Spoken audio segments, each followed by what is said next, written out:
பேரும் அல்லும்படி 6 முதல் 60% வரை ஆடி தள்ளுபடியுடன் சூப்பர் சரவணா ஸ்டோர்ஸ், சென்னை, மதுரை, கோவை.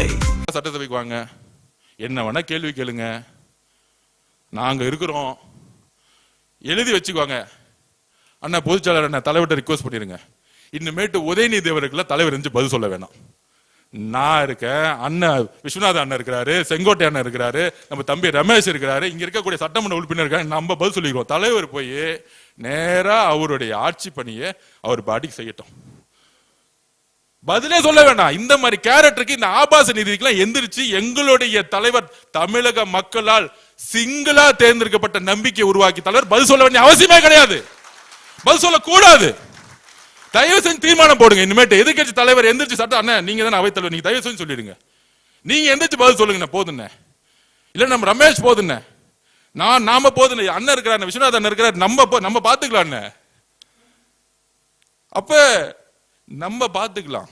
தலைவர் வளர்ச்சியை நோக்கி அரசியலை உருவாக்கட்டும், நம்ம அரசியலை பாத்துக்குவோம்.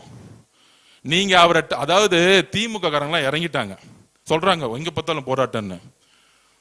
ஒன்னும் இல்ல, எங்க பொதுச் செயலாளரும் சரி, நாங்களும் ஜஸ்ட் கண்ணு காமிச்ச ஒட்டுமொத்த ஜென்சி ரோட்ல இறங்கினா மகனை ஒருத்தனும் வீட்டுல இருக்க மாட்டீங்க, ஒருத்தன் வீட்டுல இருக்க மாட்டீங்க.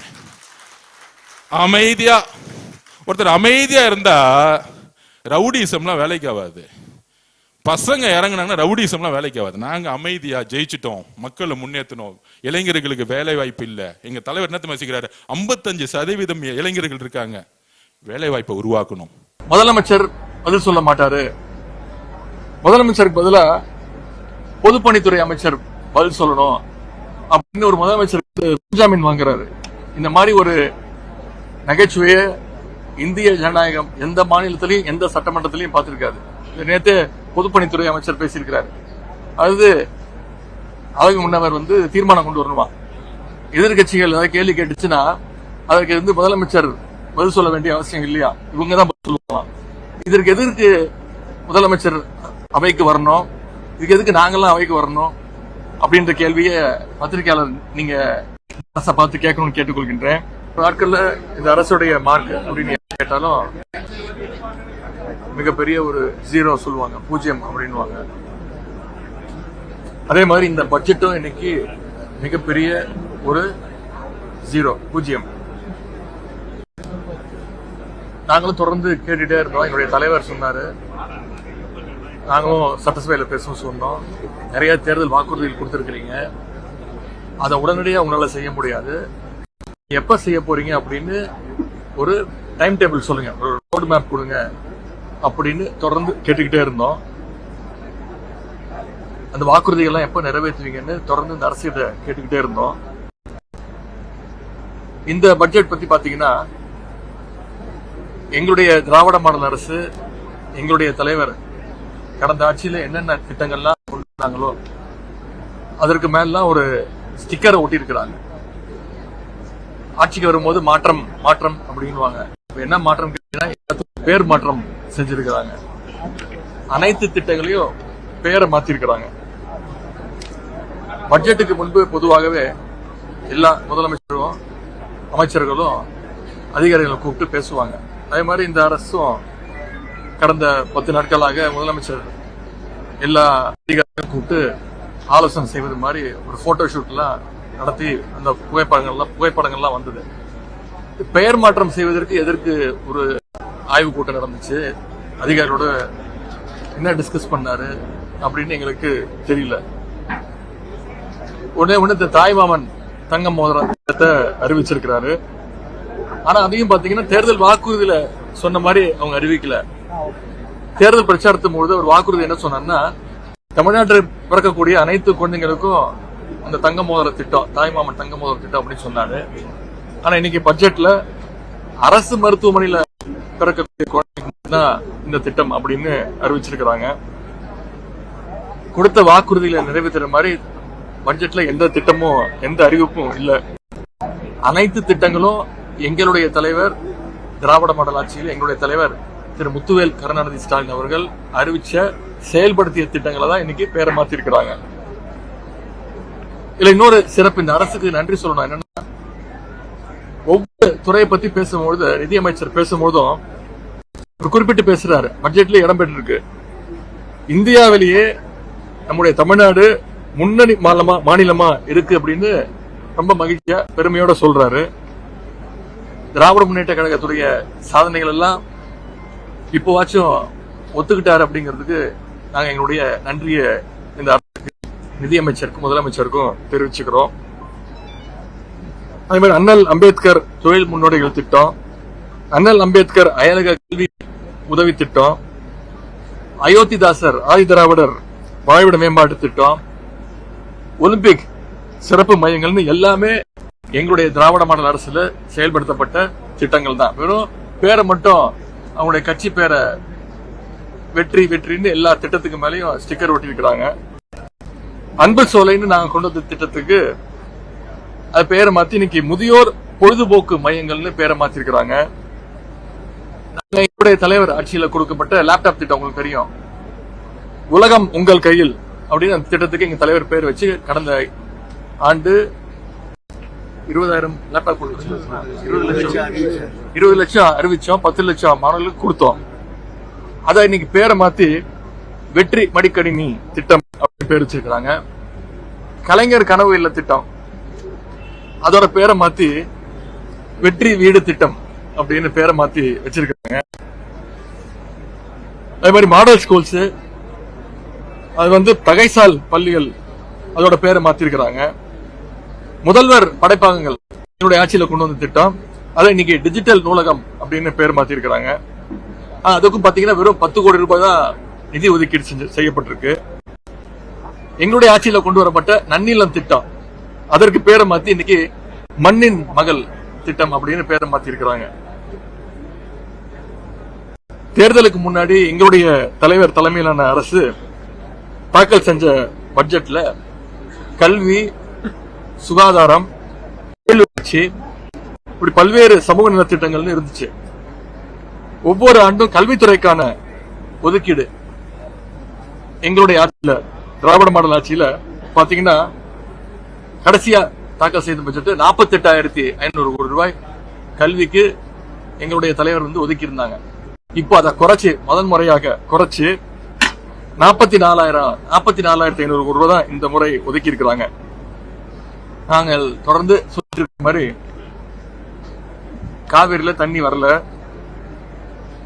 ஆடி 18 அன்னைக்கு கூட தண்ணி வராத ஒரு சூழலை இந்த அரசு ஏற்படுத்தி இருக்கு.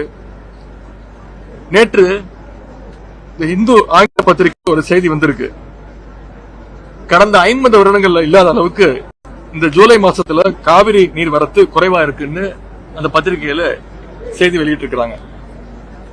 மேகதாது அணை கட்டும் கர்நாடகாவை தடுத்து இந்த ஆட்சிக்கு வக்கு இல்ல, தைரியம் இல்ல, வேடிக்கை பார்த்துட்டு இருக்கிறாங்க.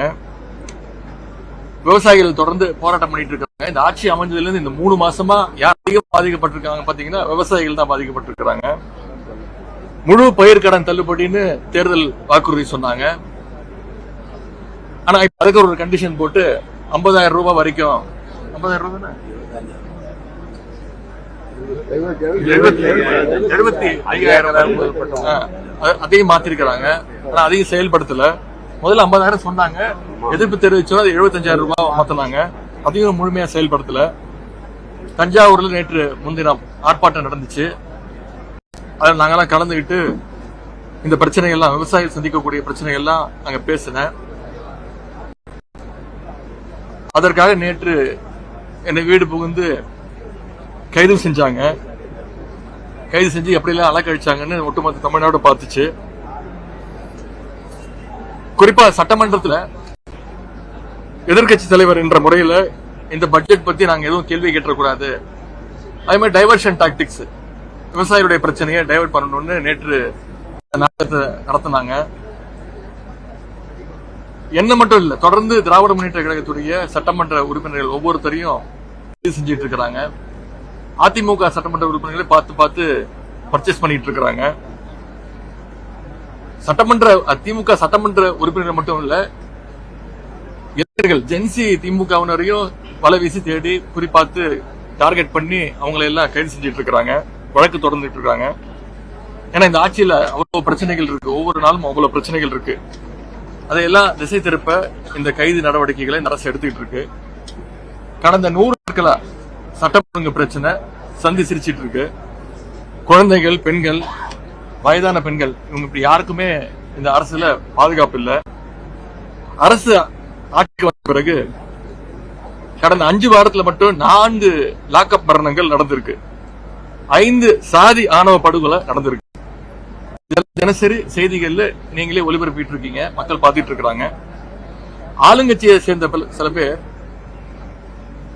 குற்றம் செய்வதற்கு லைசன்ஸ் வாங்கின மாதிரி அவ்வளவு குற்ற செயல்ல ஈடுபட்டு இருக்காங்க. துணிச்சலோடு தைரியமா செயல்பட்டு இருக்காங்க. பழனி கோயில் நில மோசடியை பார்த்து இன்னைக்கு ஒட்டுமொத்த தமிழ்நாடு அதிர்ந்து போயிருக்கு. இந்த அரசு ஆட்சிக்கு வந்ததும் மின்சாரம் வரதுல முதல் நாள்ல இருந்தே பிரச்சனை. இப்போ இபி பில் மிகப்பெரிய ஒரு பிரச்சனையா மாறி இருக்கு. கிட்டத்தட்ட 3 லட்சம் குடும்பங்களுக்கு வழக்கத்தை விட பல மடங்கு அதிகமா இன்னைக்கு இபி பில் வந்திருக்கு. அமைச்சர்கள் அரசு பள்ளிகளுக்கு போய் அங்க இருக்கக்கூடிய மாணவர்கள்லாம் வெளில வர சொல்லி இந்த கட்சியினுடைய பேரெல்லாம் கோஷம் போட சொல்லி மாணவர்கள் எல்லாம் வற்புறுத்தி அதை ரீல்ஸ் எடுத்து வீடியோ எடுத்து அதெல்லாம் போட்டு இந்த அரசு அமைச்சர்கள் அவங்களுடைய பணிகளை செஞ்சிட்டு இருக்கிறாங்க. அது மட்டும் இல்ல, இந்தியாவே நீட்டை எதிர்த்து போராடிட்டு இருக்கு. அதை எதிர்த்து இந்த அரசு எந்த விதமான நடவடிக்கையும் எடுக்கவே இல்லை. அதற்கு மாறா போராட்ட மாணவர்கள் மீது கடியடையே இந்த அரசு நடத்தி இருக்கு. விலைவாசியும் உயர்ந்துட்டே போகுது. அரிசி விலை பல மடங்கு அதிகமா இருக்கு. ஆனா இதையெல்லாம் கேட்டா முதலமைச்சர் பதில் சொல்ல மாட்டாரு. முதலமைச்சருக்கு பதிலா பொதுப்பணித்துறை அமைச்சர் பதில் சொல்லணும் அப்படின்னு ஒரு முதலமைச்சர் ஜாமீன் வாங்குறாரு. இந்த மாதிரி ஒரு நகைச்சுவைய இந்திய ஜனநாயகம் எந்த மாநிலத்திலையும் எந்த சட்டமன்றத்திலையும் பார்த்திருக்காது. நேற்று பொதுப்பணித்துறை அமைச்சர் பேசியிருக்கிறார். அது அதற்கு முன்னவர் தீர்மானம் கொண்டு வரணுமா, எதிர்கட்சிகள் ஏதாவது கேள்வி கேட்டுச்சுன்னா அதற்கு முதலமைச்சர் பதில் சொல்ல வேண்டிய அவசியம் இல்லையா, இவங்க தான் பதில் சொல்லுவாங்க. இதற்கு எதற்கு முதலமைச்சர் அவைக்கு வரணும், இதுக்கு எதுக்கு நாங்கெல்லாம் அவைக்கு வரணும் அப்படின்ற கேள்வியை பத்திரிகையாளர் நீங்க அரசை பார்த்து கேட்கணும்னு கேட்டுக்கொள்கின்றேன். கொடுத்த வாக்குறுதிகளை நிறைவேற்ற டைம் வேணும்னு முதலமைச்சர் கேட்டார் ஆட்சி அமைஞ்சோன்னு. இந்த பட்ஜெட்ல அதையாச்சும் சொல்லுவாங்க எதிர்பார்த்தேன். ஆனா அதை சொல்வதற்கு கூட அவங்களுக்கு டைம் இல்ல. இன்னும் டைம் கேட்கறாங்க.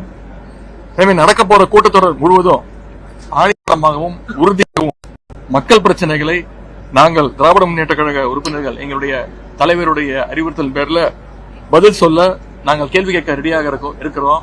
பதில் சொல்ல இந்த அரசு ரெடியாக இருக்க வேண்டும்.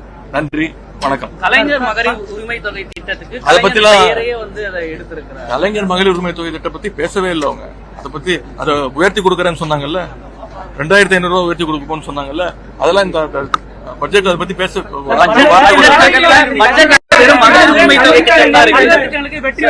அதை எப்ப அதுதான் சொல்றேனுங்க. வெறும் அவங்க மாற்றம் சொன்னாங்க இல்லைங்க, நாங்க தான் எல்லாருக்கும் மாற்றம் சொன்னாங்கல்ல, அவங்க சொன்ன மாற்றம் இதுதான். எல்லா திட்டங்களும் பேரை மாத்தி இருக்கிறாங்க. அவங்க சொன்ன ஒரே மாற்றம் இதுதான்.